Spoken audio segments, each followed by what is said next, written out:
नौकरी के कुछ ही दिनों में मेरे 60 साल के मालिक मेरी सुंदरता के पीछे दीवाने हो गए थे।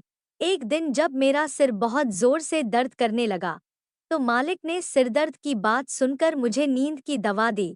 उस समय जब मैं बेहोशी की हालत में थी, तो अचानक मुझे अपनी पीठ पर कुछ महसूस हुआ। आंखें बंद होने से पहले मैंने पीछे मुड़कर देखा, तो 60 साल का मालिक मेरे पीछे से धीरे धीरे 5 घंटे तक लगातार। दोस्तों, मैं जिस जगह काम कर रही थी, वहां मालिक की ऐसी घिनौनी नजर मुझ पर पड़ेगी, इसकी मैंने कभी कल्पना भी नहीं की थी। अपने 60 साल के मालिक को मैंने अच्छा इंसान समझा था, लेकिन जब उन्होंने अपनी ताकत का प्रदर्शन किया, तो मुझे लगा कि उनकी ताकत के सामने 25 साल का लड़का भी फेल हो जाएगा। मेरा नाम प्रिया है। मैं एक मेडिकल स्टोर में नौकरी करती थी। वहां मुझे महीने का 12,000 वेतन मिलता था, लेकिन अब वह वेतन भी कम पड़ रहा था, क्योंकि घर का सारा खर्च मुझे ही उठाना पड़ता था। हमारे घर में मेरी मम्मी, मैं और मेरी भाभी ही थे। मेरे भाई ने अचानक ऐसा क्या सोचा, यह कोई नहीं जानता। भाई के बारे में मैं ऐसा इसलिए कह रही हूँ, क्योंकि वह भाभी और हमें छोड़कर कहीं चला गया था। मेरी भाभी एक गरीब घर से थी। उनके मायके वाले उनका सहारा नहीं बन सके, इसलिए वह मजबूरी में ससुराल में रह रही थी। घर की सारी जिम्मेदारियां अब मुझ पर आ गई थी। मैं पढ़ाई में तेज थी और इसी कारण मेरा सारा पढ़ाई सरकारी कॉलेज में हुई। हर परीक्षा में मैंने अच्छे नंबरों से पास किया था। मेरी इसी अच्छी पढ़ाई के चलते मैंने हाल ही में एक मेडिकल स्टोर में नौकरी शुरू की थी। शुरुआत में वेतन कम था, लेकिन मैंने इसे अपने करियर की शुरुआत मानकर स्वीकार किया। देखते देखते मेडिकल में काम करते हुए मुझे 2 महीने हो गए थे। इन 2 महीनों में जो भी वेतन मुझे मिला, वह सारा घर के खर्च में चला गया। हमारा घर भी किराए का था। घर के लिए खर्च करना मुझे अच्छा लगता था, क्योंकि मेरी नौकरी मेरे परिवार के लिए ही थी। 2 महीने बाद मेरी मुलाकात मेडिकल के मालिक से हुई। मैं जिस मेडिकल स्टोर में काम करती थी, वह साधारण स्टोर नहीं था। उस कंपनी की कई शाखाएं थी और दूसरे शहरों में भी उनकी दवाइयों का आयात निर्यात होता था। 2 महीने बाद जब मेडिकल स्टोर का निरीक्षण हो रहा था, तब पहली बार मालिक से मेरी मुलाकात हुई। मालिक 60 साल के थे, लेकिन अपनी इस उम्र में भी बहुत हैंडसम दिखते थे। ऐसा क्यों न हो, उनके पास खूब दौलत जो थी। पैसा इंसान को सब कुछ दिला सकता है, यह मैंने मालिक को देखकर समझा। 60 साल के होते हुए भी वह किसी युवा से कम नहीं लगते थे। उनके साथ एक बुजुर्ग महिला भी थी। मालिक के जाने के बाद मैंने अपने सहकर्मी से कहा, इतने अमीर आदमी ने इस बूढ़ी महिला को क्यों साथ रखा होगा।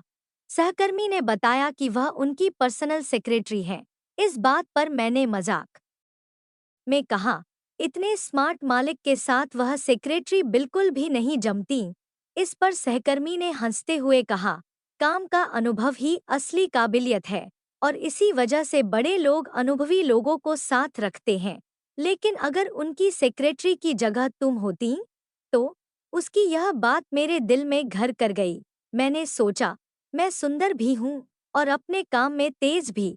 अगर मालिक मुझे अपनी पर्सनल सेक्रेटरी बना लें, तो मेरी परिस्थितियां जल्दी ही सुधर जाएंगी।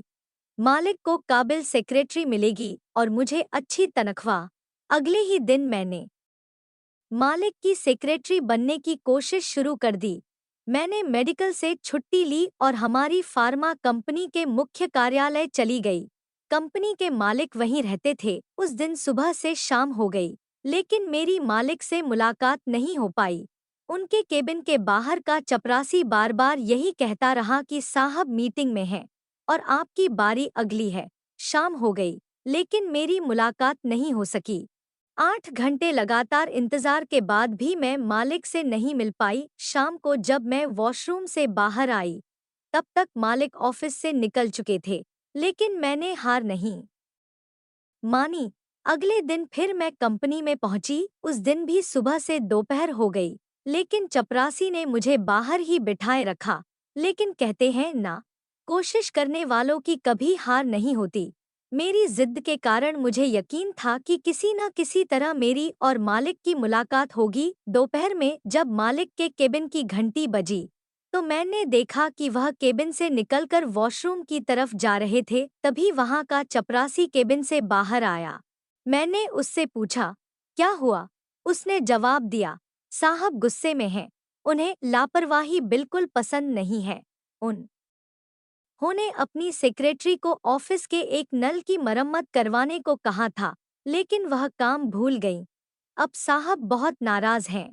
मैंने सेक्रेटरी को देखा, जो पार्क में खड़ी थी। उनकी उम्र को देखते हुए ये भूल सामान्य लग रही थी।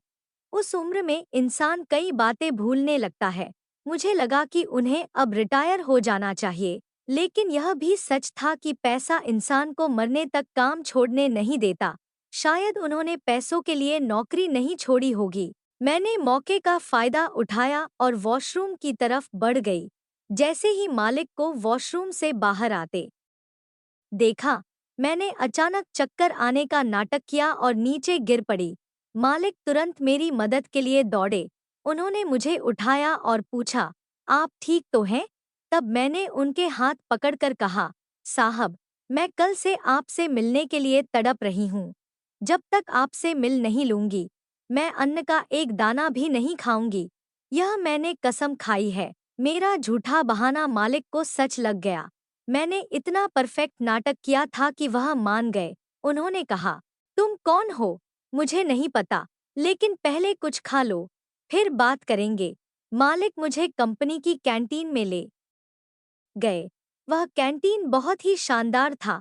कैंटीन में मालिक का एक विशेष टेबल था। उन्होंने मुझे उस टेबल पर बिठाया, पहले खाने को दिया और फिर मुझसे बात करने लगे। उन्होंने पूछा, तुम्हारा नाम क्या है और मुझसे मिलने के लिए इतनी उत्सुक क्यों थी? मैंने उन्हें अपना परिचय दिया और कहा, मुझे नौकरी की जरूरत है। मैंने आपके कई लेख पढ़े हैं, जिनसे मैंने आपका स्वभाव समझा है। मुझे यकीन था कि आप मुझे निराश नहीं करेंगे। मालिक ने मुझे पहचाना नहीं, क्योंकि वह पहले भी हमारी मेडिकल में आए थे, लेकिन वह मुलाकात इतनी जल्दीबाज ही में हुई थी कि उन्हें मेरा चेहरा याद नहीं रहा। उन्होंने मुझसे पूछा, तुम अपने आप को किस नौकरी के लिए उपयुक्त मानती हो? मैंने जवाब दिया, सेक्रेटरी के लिए। मालिक बोले, सेक्रेटरी? तुम में ऐसा क्या खास है कि मैं तुम्हें अपनी पर्सनल सेक्रेटरी बना लूं? तब मैंने कहा, पहला कारण, मैं जवान हूँ, इसलिए मुझे सभी काम याद रहते हैं। दूसरा, मैं खूबसूरत हूँ। इतने बड़े मालिक को मेरी तरह की जवान सेक्रेटरी के साथ रहना शोभा देगा। और मेरा शिक्षा स्तर इस पद के लिए सही है। मेरे जवाब से प्रभावित होकर मालिक ने कहा, तुम्हारे आत्मविश्वास को देखकर मैं तुम्हें सेक्रेटरी के पद के लिए मान्य करता हूँ। आज से तुम मेरी पर्सनल सेक्रेटरी हो। उन्होंने उसी पल मेरा वेतन घोषित कर दिया, जो महीने का 60,000 रुपए था। मुझे जो चाहिए था, वह मिल गया था। मैंने सोचा, मालिक कितने सरल हैं। उन्होंने मेरे आत्मविश्वास के कारण मुझे इतनी अच्छी नौकरी दी। लेकिन मुझे यह नहीं पता था कि मालिक ने मेरे आत्मविश्वास में नहीं, बल्कि कुछ और ही देखा था। उस दिन मालिक ने कहा, आज से तुम्हारा काम शुरू होता है। कुछ देर में हमें मीटिंग के लिए बाहर जाना है। उन्होंने मुझ पर सेक्रेटरी की जिम्मेदारी डालनी शुरू कर दी, जिसे मैंने खुशी खुशी स्वीकार किया। कैंटीन से बाहर निकलते ही उनकी पुरानी सेक्रेटरी भागती हुई आई, लेकिन मालिक ने उससे कहा, अब तुम्हें ज्यादा काम करने की जरूरत नहीं। आज से मेरी नई पर्सनल सेक्रेटरी काम संभालेगी। तुम्हारा पद बदल दिया गया है। उन्होंने उन्हें नौकरी से निकाला नहीं, बल्कि उनकी जिम्मेदारी बदल दी। उनके शब्द जितने सख्त थे, उतने ही दयालु भी। मीटिंग में जाने से पहले उनकी पहली सेक्रेटरी मुझे गुस्से से देख रही थी, लेकिन मुझे उससे कोई फर्क नहीं पड़ता था। उस दिन मालिक मुझे अपने साथ एक मीटिंग में ले गए। मीटिंग के दौरान मैंने महसूस किया कि कोई मेरे पैर पर पैर फेर रहा है। मैं झुककर देखने की हिम्मत नहीं कर सकी, लेकिन मालिक के चेहरे पर कुछ अलग ही भाव थे। धीरे से मैंने नजरें टेबल के नीचे डाली, तो देखा कि मेरे पैर पर पैर फेरने वाला और कोई नहीं, बल्कि मालिक थे। मीटिंग खत्म होने के बाद हम घर के लिए निकले और उस दिन मालिक ने मुझे घर छोड़ने के लिए ड्रॉप किया। मैं उन्हें जाते हुए देख रही थी। मेरी नई नौकरी के 15 दिन बीत चुके थे और इस दौरान मेरे मन में मालिक के प्रति कई बदलाव आए। खासकर उनके सामने मैं हर संभव कोशिश करती कि मेरा व्यवहार अच्छा लगे। धीरे धीरे मुझे लगने लगा कि मालिक की नजरें भी मुझ पर बदल रही हैं, लेकिन वे इतने बड़े कदम उठा लेंगे, यह मैंने कभी सोचा नहीं था। एक दिन ऑफिस से निकलने में मुझे देर हो गई। उस दिन मालिक खुद मुझे मेरे घर छोड़ने आए। इतना ही नहीं, उन्होंने मेरे घर के अंदर जाकर मेरे परिवार के सदस्यों से भी मुलाकात की। घर के सदस्यों से मिलकर जब वे वापस जाने लगे, तो मैं उन्हें गाड़ी तक छोड़ने गई। गाड़ी में बैठते हुए उन्होंने कहा, प्रिया, तुम मुझे बहुत अच्छी लगती हो, लेकिन तुम्हारे घर के सभी सदस्य स्वस्थ और सुदृढ़ हैं। यह देखकर मुझे बहुत अच्छा लगा। उनके यह शब्द बार बार मेरे दिमाग में गूंज रहे थे। उनकी नज़रों में मुझे एक अजीब सी उदासी दिखाई दी थी। उस रात मुझे महसूस हुआ कि जब वे बोल रहे थे, उनकी आंखों में हल्का सा पानी भी था। जरूर उनकी निजी जिंदगी में कुछ परेशानी थी। तभी वे मेरे स्वस्थ परिवार को देखकर भावुक हो गए थे। अगले दिन मैं रोज की तरह ऑफिस गई, लेकिन उस दिन मेरी नजरों में मालिक के लिए एक अलग ही सम्मान था। दोपहर में काम थोड़ा कम था, तो मैंने मालिक से कहा, अगर आपको कोई आपत्ति न हो तो क्या आप मेरे साथ कॉफी पर चलेंगे? मालिक मुस्कुराते हुए बोले, एक खूबसूरत लड़की के साथ कॉफी पर जाने से भला कौन मना करेगा। उनकी सहमति से हम दोनों कॉफी के लिए बाहर गए। कॉफी तो सिर्फ एक बहाना था। मुझे उनसे कुछ सवाल करने थे। हल्की फुल्की बातें करने के बाद मैंने पूछा, बॉस, कल जब आप मेरे घरवालों की तारीफ कर रहे थे, तब आपकी आंखों में आंसू क्यों थे? क्या आपकी निजी जिंदगी में सब कुछ ठीक है? यह सुनते ही मालिक ने अचानक मेरा हाथ थाम लिया और बोले, प्रिया, आज मेरे पास करोड़ों की कंपनी है, लेकिन आज तक किसी ने मुझसे यह नहीं पूछा कि मैं ठीक हूँ या नहीं। इतनी प्यार से मेरी हालत जानने की कोशिश किसी ने नहीं की। तुम्हारे इस सवाल का जवाब मैं यहाँ नहीं दूंगा। आज शाम मैं तुम्हें अपने घर लेकर चलूंगा, तुम्हें सब कुछ समझ आ जाएगा। शाम को ऑफिस की छुट्टी के बाद मैं उनके घर गई। उन्होंने मुझे एक कमरे में ले जाकर अपने 20 साल के बेटे से मिलवाया। वह बिस्तर पर लेटा था। मालिक ने कहा, यह मेरा बेटा है, इसे कम उम्र में लकवा मार गया है। इसके शरीर का आधा हिस्सा बिल्कुल काम नहीं करता। उसके बाद वे मुझे अपनी पत्नी के कमरे में ले गए। उनकी पत्नी भी स्वस्थ नहीं दिख रही थी। मालिक बोले, मेरी पत्नी को चलने में दिक्कत होती है और उनकी मानसिक स्थिति भी ठीक नहीं है। उन्होंने मुझे अपने परिवार से मिलवाया और फिर अपने कमरे में ले जाकर कहा, प्रिया, तुमने एक करोड़पति परिवार देखा, लेकिन इस परिवार में खुशी नाम की कोई चीज नहीं है। मेरे पास धन है, लेकिन परिवार का सुख नहीं। वे बोले, कभी कभी मुझे लगता है कि मुझे एक और बच्चा पैदा करना चाहिए, लेकिन अपनी पत्नी के गर्भ से नहीं, क्योंकि दूसरा बच्चा भी उसकी तरह बीमार हो सकता है। उनकी बातों का मतलब मुझे समझ नहीं आ रहा था।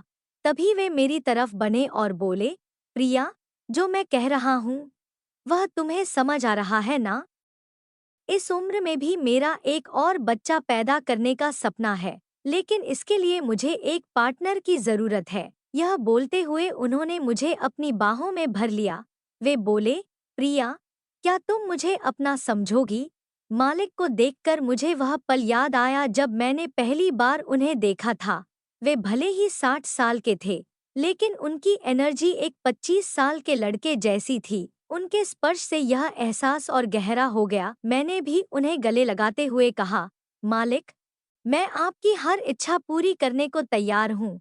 मेरा जवाब सुनकर वे बहुत खुश हो गए। उन्होंने मुझे अपनी गोद में उठाया और बेडरूम की ओर ले गए। वहाँ उन्होंने मेरे साथ बातें करना शुरू कर दिया। फिर वह बोले, चलो अब गेम खेलते हैं। फिर 1 घंटे तक हम दोनों गेम खेले। मुझे लगा था कि मैं उन्हें हरा दूंगी, पर इस उम्र में भी वह मुझे हरा दिए। इसके बाद मैंने कहा, मुझे आपसे एक बात पूछनी थी। वह तुरंत बोले, बोलो मेरी जान, क्या बात है। मैंने कहा, आपने मुझे अपनी सेक्रेटरी बनाया है, लेकिन मुझे लगता है कि आपको मेरे काम पर भरोसा नहीं है। आप छोटी मोटी जिम्मेदारियां तो देते हैं, लेकिन कंपनी के महत्वपूर्ण कामों के लिए अब भी अपनी पुरानी सेक्रेटरी को भेजते हैं। इसका मतलब है कि आपको मुझ पर विश्वास नहीं है। यह सुनकर मालिक मुस्कुराए और फिर हमारी बातचीत का सिलसिला आगे बढ़ा। वे मुझसे बात करने के लिए पास आकर बैठ गए, मेरा हाथ पकड़कर बोले, तुमने बेवजह गलतफहमी पाल ली है। मैं तुम्हें अभी ज्यादा काम का बोझ नहीं देना चाहता, क्योंकि तुम्हें नौकरी ज्वाइन किए अभी 1 महीना भी नहीं हुआ है। पुरानी सेक्रेटरी को काम की पूरी जानकारी है। जो दिमागी मेहनत वाले काम है वह वही कर सकती है, लेकिन तुम सिर्फ मुझे खुश रखने का काम करो। जब तुम मेरे साथ मीटिंग में आती हो तो मेरे सहकर्मी जिस तरह तुम्हें देखते हैं उससे मुझे गर्व महसूस होता है, क्योंकि उनकी सेक्रेटरी की तुलना में मेरी सेक्रेटरी जवान और सुंदर दिखती है। उनकी ये बातें सुनकर मैं थोड़ा शांत हुई, लेकिन फिर भी मैंने उनसे कहा, अगर आप सच में चाहते हैं कि मैं आपके साथ समय बिताऊं, तो कल से वे सारे काम जो आपकी पुरानी सेक्रेटरी करती हैं मुझे सौंपने होंगे। मेरी बात सुनकर वे थोड़ी देर सोचने लगे, फिर बोले, ठीक है साहिबा, कल से वे सारे महत्वपूर्ण काम मैं तुम्हारे हाथों में दूंगा।